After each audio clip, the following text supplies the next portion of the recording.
Olá pessoal, eu me chamo Eduardo Sodré, estou dando continuidade ao curso de Java com programação de algoritmos e estaremos aprendendo um pouquinho mais sobre vetor. No último vídeo aprendemos a ler um vetor do tipo string e imprimir os seus valores. Agora nós vamos aprender a ler um vetor do tipo inteiro e exibir os seus valores. Então vamos criar uma nova classe. Exemplo 4.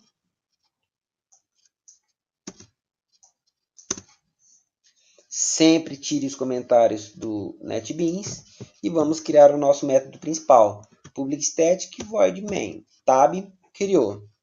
Então agora nós vamos criar, é muito parecido com o exemplo 3. É um vetor que faz a leitura e exibe. Daria até para nós copiarmos isso aqui e apenas mudar as variáveis, ok? Mas vamos começar do zero. Então, o tipo da minha variável é inteiro, int. O nome da variável, vamos falar aqui para recebermos a idade. Idade. Quantas idades nós vamos querer ter? Eu vou querer ter 6 idades. Ok. Vou fazer o for para começar a fazer a leitura. O NetBeans ele já gera esse for aqui, como nós aprendemos nas aulas anteriores, e ele vai começar sempre do zero e ele vai até o 10. Nós sempre iremos trocar idade.length, porque ele vai até o tamanho do nosso vetor. Se eu colocasse 12, ele iria funcionar o idade length. Se eu colocasse 20, 30, ok. Então, para nós lermos o inteiro, primeira coisa nós temos que pegar o resultado da caixinha. Então vamos colocar aqui, ó, S número, que significa string número, igual a JOP, Ctrl espaço, ponto show input, digite a idade. Opa, era para ter apagado só um dígito, digite a idade, dois pontos, finalzinho, ponto e vírgula. Agora eu preciso fazer a conversão desse S número para um inteiro. Então eu crio um inteiro, int id de idade, é uma abreviação, igual a integer.parseInt S número. Tá aí. Aqui eu fiz a leitura, só que agora eu preciso colocar dentro do vetor esse resultado. Então como que eu coloco dentro do vetor? É o nome do vetor, na posição do índice, que aqui é o índice, é o i, igual ao quê? id. E agora, nós vamos fazer a impressão. Lembre-se sempre. Agora, isso aqui eu vou chamar de índice mesmo, tá? Essa variável aqui. Enquanto o índice não for menor que o idade.length, eu vou dar um sysout aqui dentro.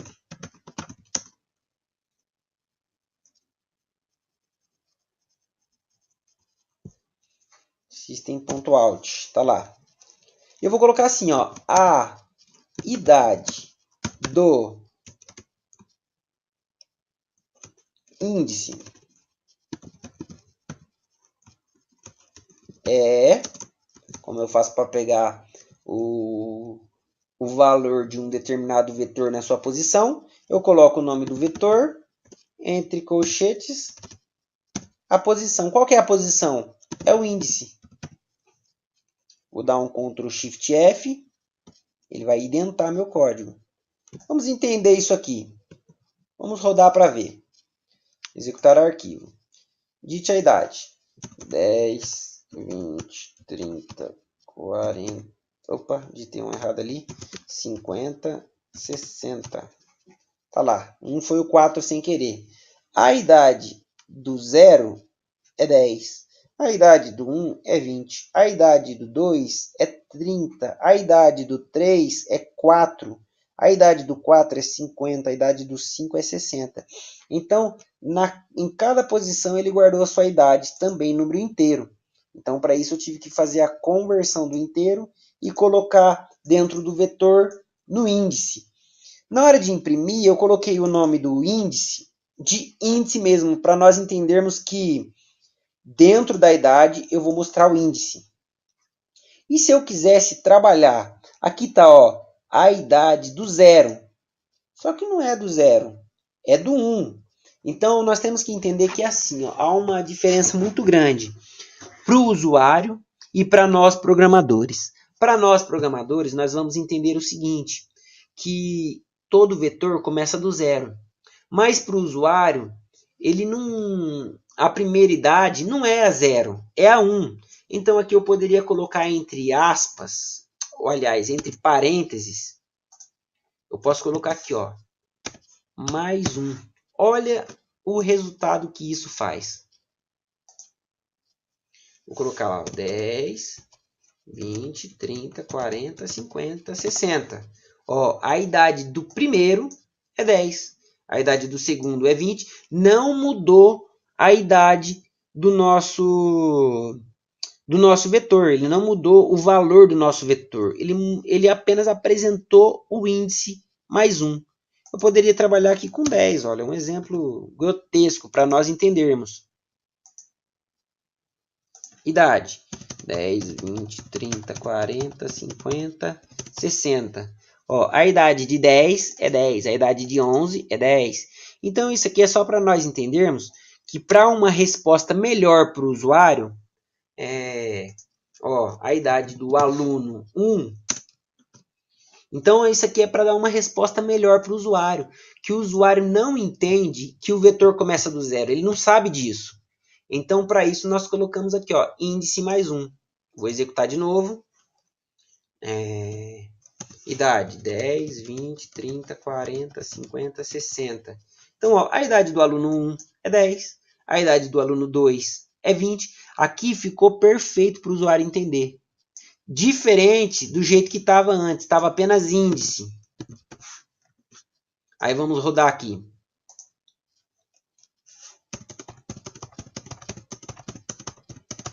Olha lá como que daria o resultado. A idade do aluno 0.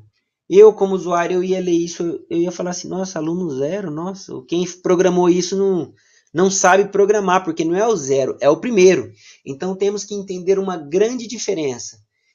O que nós vamos mostrar para o usuário do que nós vamos realmente colocar dentro de um vetor. O vetor começa do 0, como vemos aqui, em todos os exemplos eu usei, olha, posição 0, só que como nós mostraríamos para o usuário? Posição 1. Então, por isso eu coloco posição mais 1. 1 valeria 2, 2 valeria 3, 3 valeria 4. Então, por isso que eu coloco. Aqui daria para até melhorar um pouco. Digite a idade do... Aqui eu colocaria o índice, né? E aluno. Olha, observe que aqui eu uso mais para concatenar, tá? Sempre o texto é dentro de string. Vou dar um Ctrl Shift F aqui para dar uma indentada. Beleza. Vamos resolver alguns casos. Executar arquivo. Digite a idade do 0 aluno. Faz sentido isso aqui para o usuário? Não. Para nós faz sentido, porque nós vamos colocar o primeiro resultado na posição 0. Então, criamos aqui, idade, índice. Digite a idade do 0 aluno. Para nós, sim, é 0, mas para o usuário é 1. Então, aqui que está a diferença. Nós vamos usar o próprio índice e colocar mais 1. Olha como que estava, né? Vamos achar aqui. Digite a idade do 0 aluno, 10. Digite a idade do primeiro aluno. Não faz o menor sentido. Então, vamos parar a aplicação e vamos colocar o quê? I, entre parênteses, mais 1. Vamos ver o resultado, que agora vai ficar um resultado fantástico. Digite a idade do primeiro aluno. Segundo, terceiro, quarto, quinto, sexto. Olha lá. A idade do 0 aluno, eu volto aqui. Eu coloco entre parênteses mais 1. Executem aí, pessoal, e façam o teste. Ok? Tá aí o código, vocês podem